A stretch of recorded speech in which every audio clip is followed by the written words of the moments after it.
Bonjour, bonjour, bienvenue sur le plateau de Batijournal TV. Nous sommes à Lyon, Lyon Eurebois 2020. Et ce matin, nous allons parler personnalisation des espaces en mixant les matériaux. C'est un petit résumé très rapide de ce qu'on va se dire autour de cette table. Pour en parler avec moi, 4 spécialistes. Monsieur Jérôme Barbry, bonjour. Bonjour. Vous êtes directeur des ventes nationales de Flederer. C'est ça. C'est bien prononcé. Bien prononcé. Flyderer, on est quasiment. Flyderer, j'étais pas mal. presque. C'est pas mal.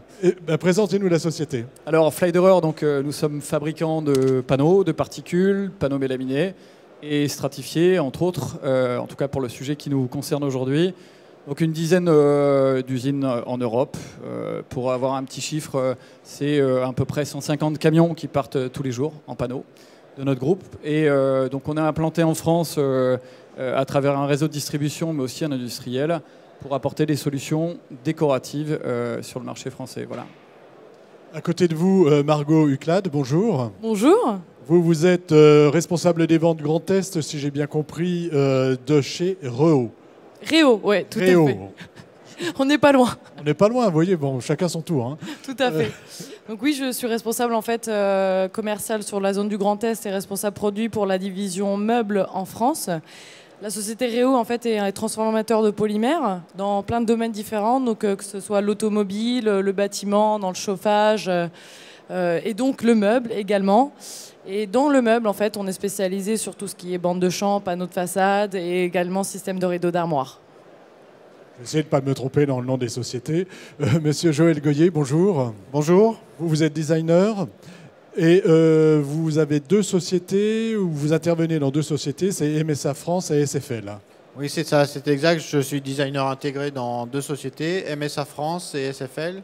Donc MSA France qui est créateur d'équipements et d'accessoires pour tout ce qui est meubles. Donc ça va de l'éclairage en passant par les prises encastrées, tout ce qui est aménagement, piétement, qui permettent aux agenceurs, aux cuisinistes de personnaliser leur mobilier. Leur mobilier, c'est de ça dont nous allons parler. À côté de vous, monsieur François Bouilly, bonjour.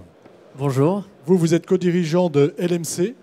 Et je vais vous demander, pareil, de nous faire une présentation de LMC. Rapidement, donc LMC Group, je dirais, puisqu'on regroupe quelques activités. La plus grosse, c'est distribution de composants et de solutions pour l'ameublement et l'agencement.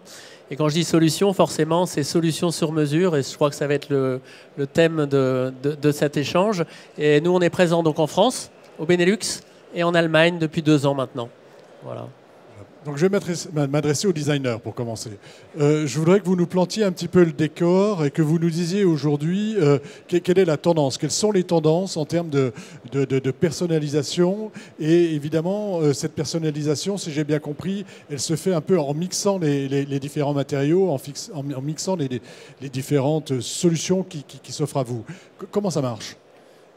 Oui, c'est vrai qu'on peut constater, nous on visite beaucoup de salons, que ce soit en France, en Europe ou dans différentes parties du monde, ce qui nous permet de voir un petit peu les tendances qui existent en termes de finition, en termes de matériaux, en termes de produits. Et donc on constate que, comme vous pouvez le constater, si vous allez par exemple dans une grande surface, il y a beaucoup de finitions noires, finitions industrielles qui existent.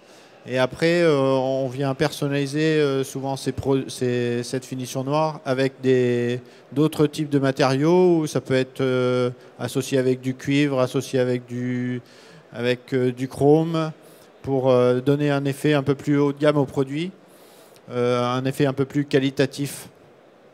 Avec cette personnalisation, enfin ce mélange, on veut se différencier en fait, c'est ça l'idée. Tout à fait, oui. Après, la différenciation, c'est aussi le travail de l'agenceur en fait, de proposer en travaillant avec nos accessoires, d'apporter à leurs agencements, à leurs meubles, des fonctionnalités un peu plus travaillées, un peu plus recherchées.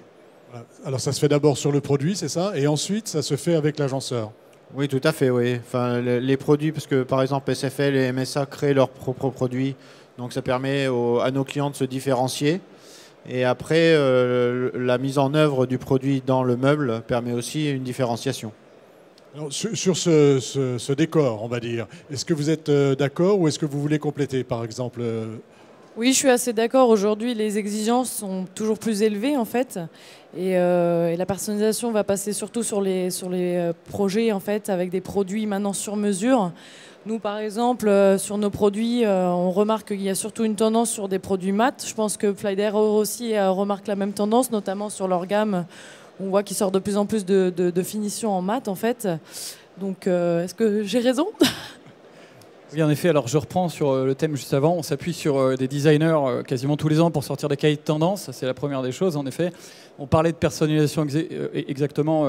C'est ce que vous voyez juste à côté. On a 300 décors aujourd'hui. Tous les ans, on change un petit peu nos nouveautés. En effet, on est beaucoup sur les décors mat actuellement, donc qui sont distribués essentiellement par notre réseau de distribution. Et en parlant de personnalisation, on a la possibilité aujourd'hui, puisqu'un menuisier qui va faire une cuisine, un menuisier qui va faire un hôtel ou un hôpital ne va pas avoir les mêmes contraintes, les mêmes besoins, va avoir besoin de quincailleries bien souvent aussi différentes. On a la possibilité avec nos panneaux, sur une vingtaine de supports différents, de venir proposer des supports plus allégés, avec du maïs à l'intérieur, des supports plus écologiques. C'est un sujet aussi aujourd'hui important dans l'agencement. Également des supports qui vont résister au feu, qui vont être plus ou moins solides, du compact, du stratifié. Donc pour pouvoir justement apporter une solution différente sur chaque chantier, puisqu'aucun chantier se ressemble. Et ça, c'est une des forces que l'on a aujourd'hui. Et ensuite, on s'appuie sur nos partenaires et collègues industriels, en effet, pour pouvoir derrière apporter la solution technique auprès de l'agenceur. Sur la quincaillerie, parce qu'a priori, c'est pas, c'est ce que vous m'avez dit, hein, c'est pas si simple pour nous. Non, justement, je pense que c'est ça qui est génial pour nous, c'est qu'il y a un besoin d'accompagnement. Forcément, tous ces matériaux, ça devient de plus en plus vaste. Je ne vais pas dire c'est la jungle, mais bon, en tout cas, il y a pléthore de solutions et il faut accompagner beaucoup plus. Et je pense que notre travail demain, il va être vraiment d'apporter voilà, ces compétences, cette connaissance à nos clients, menuisiers, agenceurs. Alors aujourd'hui, nous, on a cette chance, on travaille avec 17 000 entreprises. Donc on est un petit peu partout en Europe. Et donc on voit à la fois donc, les demandes du terrain et on voit à la fois aussi les expertises de nos fabricants. Voilà, et nous, on est un petit peu à la croisée des chemins. Et donc on a un travail énorme d'accompagnement de nos clients. Qu'est-ce que vous voyez? Je vois... Votre retour d'expérience. Moi, je suis assez confiant parce que je pense que le métier, il avance dans le bon sens. On parlait tout à l'heure, et vous avez parlé de produits éco-responsables, etc. Je pense qu'il y a une prise de conscience qui arrive aussi de tout ça. Nous, par exemple, on propose aujourd'hui des murs végétaux. Donc, c'est quelque chose de complètement nouveau. On les fabrique nous-mêmes. Voilà, genre de demande nouvelle qui arrive. Et je trouve ça génial. Enfin, je veux dire à la fois, on sent bien que la société évolue et que le monde est en pleine ébullition et que notre marché, il évolue aussi et plutôt dans le bon sens. Il y a du chemin. Hein. Là, je ne vous cache pas que tous les matériaux ne sont pas encore éco-responsables. Encore un peu de plastique. Je pense qu'on avance. Oui. Par exemple, ne serait-ce que... Moi, j'avais une offre en porte PVC, on va dire que ça comme ça, avec un revêtement PVC. On l'a complètement arrêté. D'une part parce qu'on n'est pas à l'aise sur le sujet en termes de recyclage, et aussi parce que la demande, elle chute de façon vertigineuse. Donc, mais c'est pas grave, c'est compensé par d'autres matériaux qui vont apporter justement ce côté plus vertueux. Ce côté plus vertueux. Donc, on va dire que la prise de conscience écologique, hein, j'aime pas trop dire ça, mais on y est, va faire évoluer les choses dans la personnalisation des espaces. Moi, je pense que dans les 2-3 ans qui arrivent, ça va aller beaucoup, beaucoup plus vite. On est peut-être un secteur un peu en retard par rapport à d'autres. Voilà. Moi, je veux bien... en fait, c'est la prise de conscience écologique et puis toute l'évolution du mode de vie en général des gens qui fait que l'agencement, enfin, nos habitats, ils changent, que ce soit nos habitats professionnels, nos habitats personnels. Et ce qui nous fait, nous, travailler sur différents... Par exemple, si on prend l'idée de la prise, maintenant, la prise, il faut qu'elle fasse chargeur induction, il faut qu'il y ait un USB dessus, il faut qu'elle vienne se fixer au meuble, elle peut se fixer au plafond. Il faut qu'elle soit assez flexible dans son utilisation. Ça permet aussi de toutes ces évolutions de mode de vie. Ça peut être davantage de technologie, mais aussi davantage d'écologie. Ça permet de créer des nouveaux produits, en fait, et qui vont être utilisés par les agenceurs et répondre aux besoins des utilisateurs, en fait, qui sont en perpétuelle évolution. Donc une évolution, c'est ce que vous constatez aussi de votre côté ? Oui, tout à fait. Nous, on a mis en place en fait un plan surtout écologique au niveau de notre production des produits, sachant que Réo est basé à l'international. Donc, dans toutes les usines aujourd'hui, on envisage au niveau énergie et notamment au niveau eau de réduire en fait tout ce qui va être gaspillage d'énergie, etc. sur les productions en fait au niveau international. Chez vous, même chose, j'imagine. La même chose, nos usines en Allemagne sont assez concernées par le sujet depuis des années. Donc on divise par deux les taux d'émanation de formaldéhyde. On a des champs autour des usines de maïs pour pouvoir ajouter du maïs à nos panneaux. Et donc on est déjà dans une démarche éco-responsable depuis longtemps. On est obligé de toute façon par le marché, puisqu'en effet aujourd'hui, dans les cahiers des charges de beaucoup de nos clients industriels, et notamment dans l'agencement, c'est une obligation. On parlait tout à l'heure de combinaison. Je me permets un exemple très précis hier. Je cherche une solution sur un domaine qui ne me concerne pas pour un hôpital et un gros projet pour une solution pour un agenceur. Je vais sur le stand d'LMC qui m'a trouvé en quelques minutes la solution à apporter à l'agenceur pour pouvoir justement fixer les panneaux et répondre à un besoin précis. Et sur ce marché précisément, on parlait d'éco-responsable déjà dès le départ du projet et de produits facilement recyclables avec une durée de vie propre. Donc il y a une évolution dans les produits aujourd'hui qui est importante. Et c'est pas incompatible avec le design, hein. Il n'y a pas de problème de ce côté-là. Tout à fait, oui. Tout à l'heure, quand on a préparé, je vous ai dit on va parler mixité des matériaux et vous m'avez dit non, je préfère parler de combinaison. Oui. Ou en tout cas, c'est peut-être la combinaison. Pourquoi? Pourquoi? Parce que, alors, nous on est concernés en premier chef, on travaille l'aluminium, le verre, le bois, voilà, et encore un peu de plastique, on ne peut pas faire autrement, mais il y en a de moins en moins. Et je trouve que voilà, derrière tout ça, il y a quand même de l'intelligence. Voilà, c'est pas juste mixer les matériaux, c'est aussi faire en sorte que la combinaison soit la meilleure possible. Et c'est pas toujours simple, hein, franchement. C'est quoi la bonne combinaison? Ah bah ça, c'est pas forcément à moi de répondre à la question, c'est plutôt au designer. Je vais renvoyer le micro à mon voisin. Mais bon, après, la bonne combinaison, il n'y a pas de limite, je dirais presque. C'est ça qui est vraiment génial. Peut-être on avait des contraintes hier qu'on a moins aujourd'hui. On a aussi des outils qui nous permettent de mettre en œuvre tout ça plus facilement. L'ère du numérique, du digital, voilà, ça permet des choses extraordinaires. Donc je pense que les technologies nous aident aussi beaucoup à combiner tout ça. Sur la combinaison, donc. C'est vrai que les matériaux ont beaucoup évolué depuis des dizaines d'années. C'est un domaine qui fait le plus la différence, on va dire, si on regarde pas dans la cuisine. Il y a beaucoup de possibilités. En fait, après, c'est le travail du décorateur ou de celui qui crée le projet, d'orienter un peu le client final, parce que le client final, il ne sait pas forcément déjà tout ce qui existe. Et après, ça dépend de beaucoup de choses. Ça dépend de son budget, ça dépend de ce qu'il veut faire, en fait. Il y a peut-être une chose que je pourrais préciser. En termes d'intelligence, je veux dire, aujourd'hui, on développe des configurateurs qui permettent à nos clients, directement, à travers un site web, de rentrer leurs dimensions et d'obtenir déjà le devis de la pièce combinée même, hein, voilà, avec plusieurs matériaux. Et puis, derrière, de passer ça en commande. Et nous, les machines, elles se règlent automatiquement.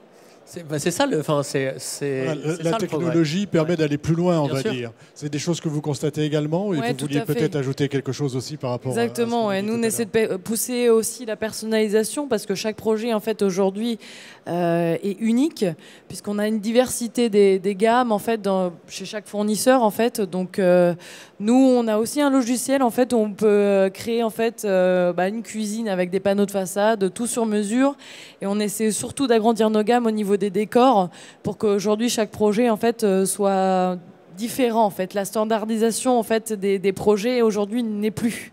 On essaie d'agrandir de plus en plus les gammes standards pour que chaque projet en fait devienne unique.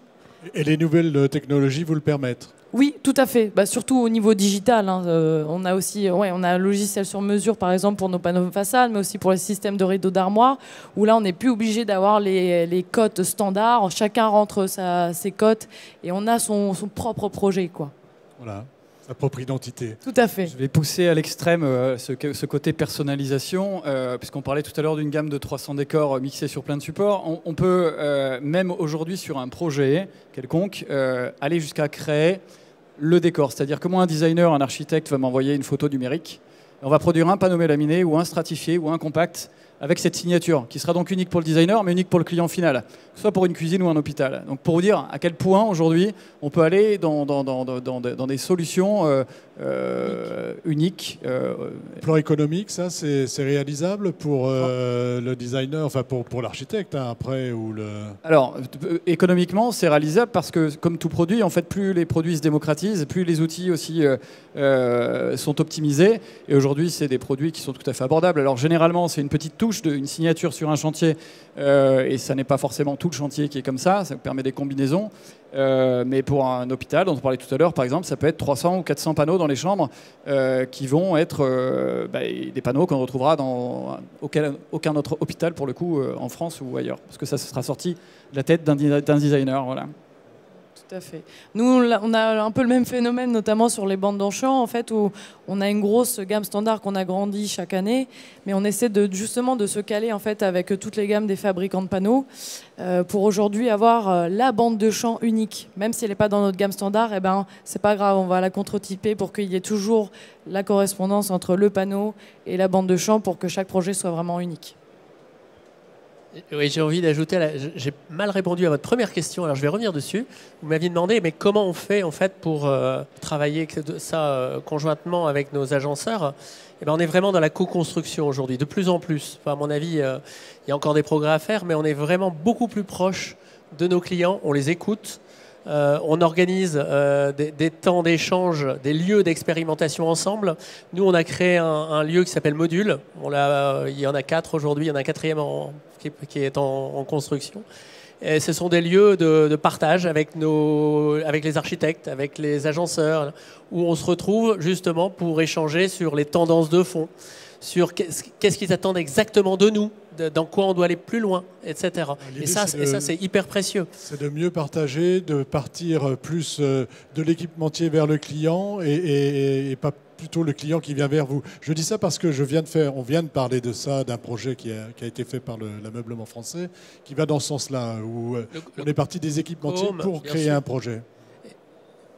Et je pense que demain, la clé, elle est là. C'est vraiment de se rapprocher davantage de clients, de ne pas être juste là pour écouler de la marchandise. Je suis distributeur, hein, donc mon métier de base, à la limite, c'est la logistique. Mais non, moi, je ne fais pas bien mon métier. Moi, mon métier, c'est d'accompagner mes clients.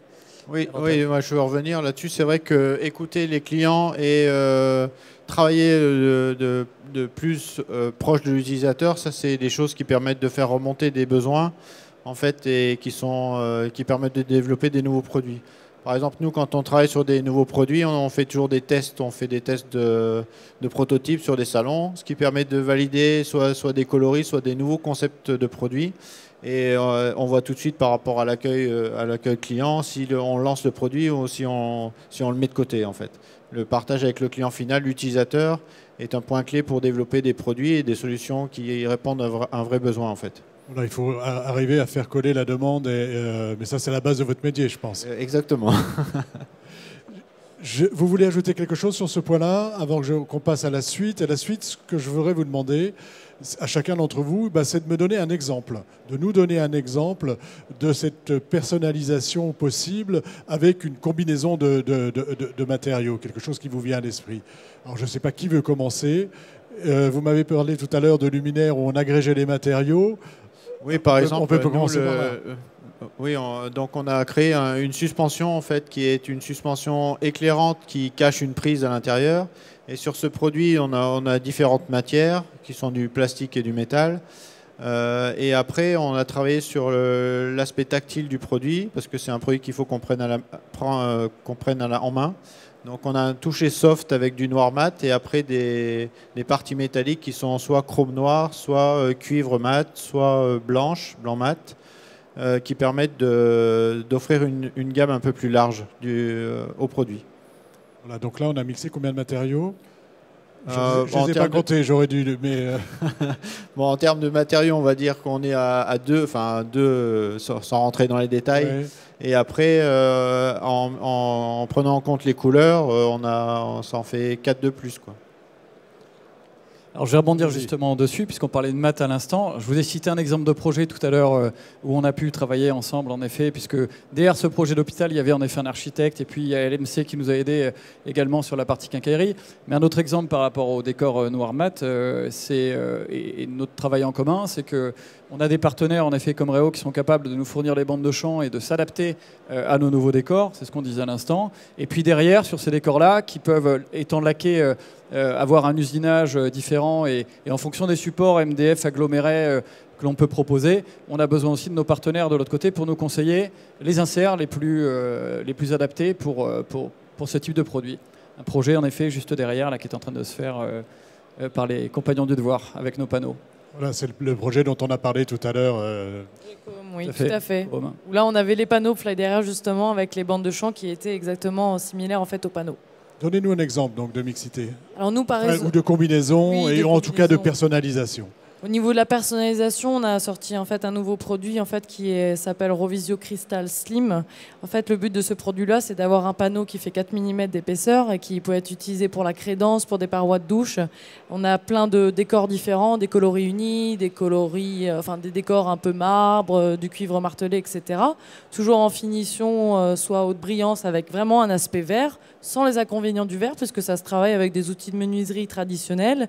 Et au niveau de l'application, c'est super rapide, puisqu'on a juste à appliquer de la colle derrière et plaquer le panneau, contrairement à de la faïence où il faut mettre le joint, etc.